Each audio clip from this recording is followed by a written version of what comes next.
What is up, guys? Do Not Even Try, and today we are starting a new series of video which are in fact a top 5 of my favorite war movies. Why doing 5 videos instead of a single one? This is simply because I don't think I can put my words into a single video to explain really why I love these movies so much. So the first movie I want to talk about, those who are actually watching the video and seeing the background will understand it immediately, is Dunkirk by Christopher Nolan. I absolutely adore this movie. But before talking about the movie itself, let's first explain the historical context around this absolutely astonishing movie.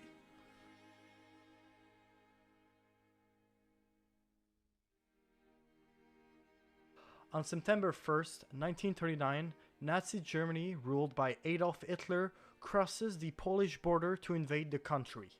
In immediate response, the British and French declare war on Germany to protect their Polish ally. The invasion of Poland marks the start of what we will later call the Second World War, and will also mark the start of the invasion of Europe by Adolf Hitler.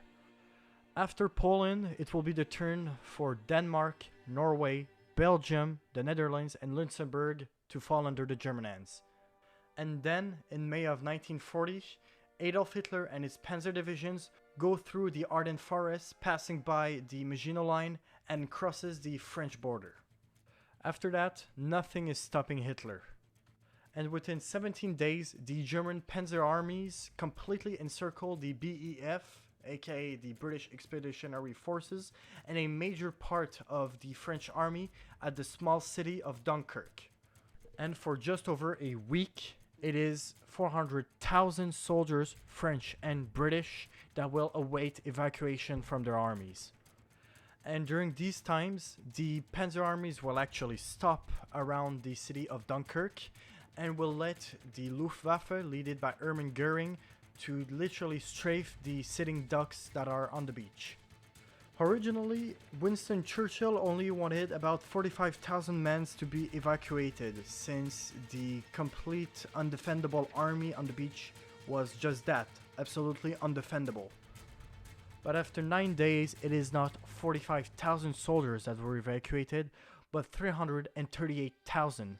This is mostly due to the courageous defense of the French army and the amazing skills of the RAF pilots that defended the beach while the evacuation was being done. This came at a steep price. 68,000 young soldiers died on the beaches of Dunkirk, and the almost entirety of the BEF equipment is now under German hands. But as Winston Churchill said, "Sir, we must be very careful not to assign to this deliverance the attributes of a victory. Wars are not won by evacuations.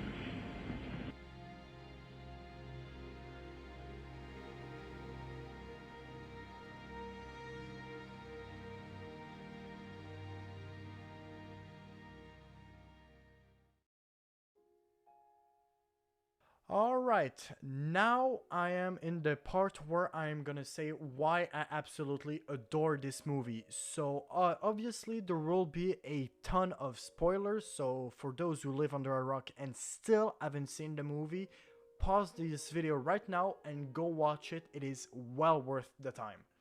First thing I gotta say is the movie is shot in a way that is not done anymore. It is so magnificently filmed. It's just incredible. Instead of having like CGI aircraft fighting against CGI aircrafts like in Red Tail or something, they've actually put an IMAX camera, which is one of the most expensive camera in the world, on a flying aircraft, which I believe was a Yak 50 or 52. And they actually shot the air combat with actual cameras. No CGI is used, except maybe for the tracer bullets and all the small things like that. But overall, everything which is shown in the movie was acted in real life, and the angles of everything is so accurate, with maybe the exception of like the amount of soldiers that are on the beach, which could have been done, yeah, with CGI, because it seems to have like 1,000 people on it, where actually there was 400 times more. But overall, the movie looks amazing. It is quite historically accurate, in my opinion, in the way that aircraft fought each other, and like the way soldiers were behaving on the beach. Like it's not a tale of I am a hero and I need to do this. It's a tale of I need to get the fuck out back to Britain, and I'll do anything to do so. And the movie shows that beautifully. It shows the rivalry between the French and the British, even though they're allies. That's nothing new. The British and the French were rivals since their creation. And yeah, just this movie is incredible, and I cannot recommend it enough. Please go watch it. Another thing that I love about this movie is the way that the story is told. It is not told in the usual linear way, like in Saving Private Ryan, for example, where you start at the point and you end in a future point. In this movie, you actually start with the soldiers on the beach, which last about a week, about 7 days. Then you jump to the last day of the 7 with the pilots that are flying the Spitfires that are covering the beach. And also you start at the last day of the evacuation with the civilian boats that are evacuating soldiers directly from the beach. So yeah, my only real criticism that I could say will be the lack of soldiers in the beach. Nolan is no stranger to CGI. He has used a ton of it, in such movies such as Inception and Interstellar.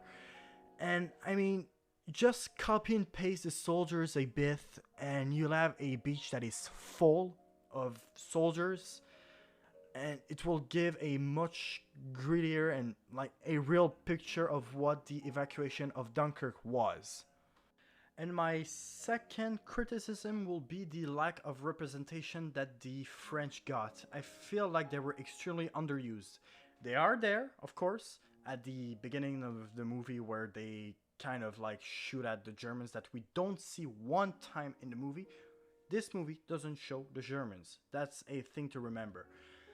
And yeah, we see them shooting at Germans behind fortifications, and we see them like trying to argue with a British officer to get into a ship that's going back to Britain.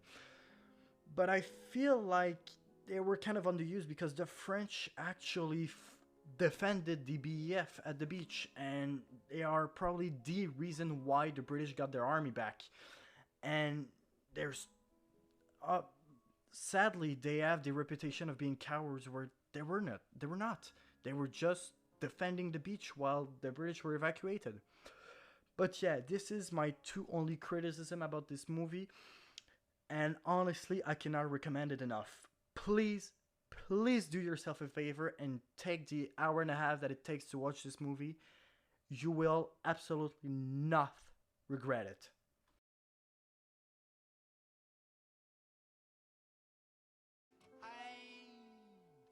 Always look on the bright side of life. Always look on the light side of life. If life seems jolly rotten, there's something you've forgotten.